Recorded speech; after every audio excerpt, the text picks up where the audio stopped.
तर छत्रपती संभाजीनगरमधील रिक्षा चालकांनी एलपीजी साठी थेट पालकमंत्र्यांकडे धाव घेतली आहे। एलपीजी गॅस पंप चालक भाव वाढवून मनमानी करत असल्याचा आरोप रिक्षा चालकांनी केलाय। साहेब मी पेशंट आहे, खायला पैसे नाहीत असं म्हणत व्यथा मानणाऱ्या एका रिक्षा चालकाचा शिरसाटांसमोर अश्रू अनावर झालेत। पालकमंत्री संजय शिरसाटांच्या घराबाहेर रिक्षा चालकांनी रिक्षाच्या रांगा लावलेल्या होत्या। एलपीजी गॅसवर तोडगा काढण्यासाठी मागणी रिक्षा चालकांनी केली आहे।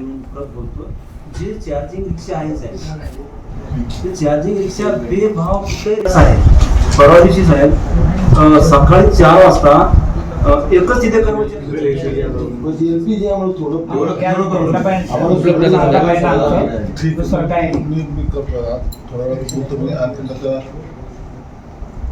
आम्हाला 1-2 पाऊंड जरी चालू असलेलं साहेब तरी आम्ही त्याच्यावर लाईन लावून कसं तरी आम्ही करतो। आम्हाला माहिती इंग्लंड टनचं आहे सध्या आम्ही बोलतोय 5 मिनिट थांबतो साहेब परवा दिवशी साहेब सकाळी 4 वाजता एकच तिथे कर्मचारी होता। 4 दिवसापासून तो रेग्युलर ड्युटी करत होता।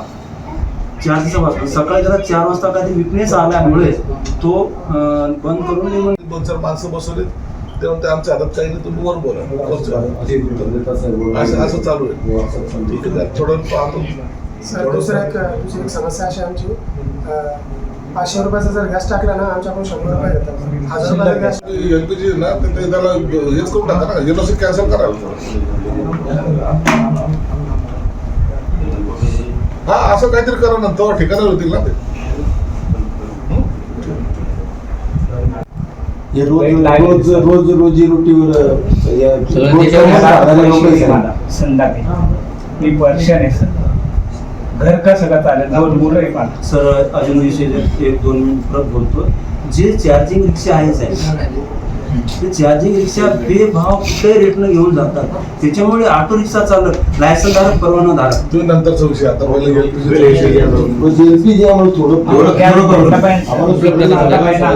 ठीक आहे। मी करतो थोडा वेळ बोलतो मी आणि नंतर थोडं संध्याकाळचं राशन नाहीये। गॅससाठी नंबर लावला आज सकाळी 5 वाजता आणि 6ला म्हणतोय 7:30ला म्हणतो गॅस नाही भेटणार असं बोलला। मग संध्याकाळी काय खाऊ मी?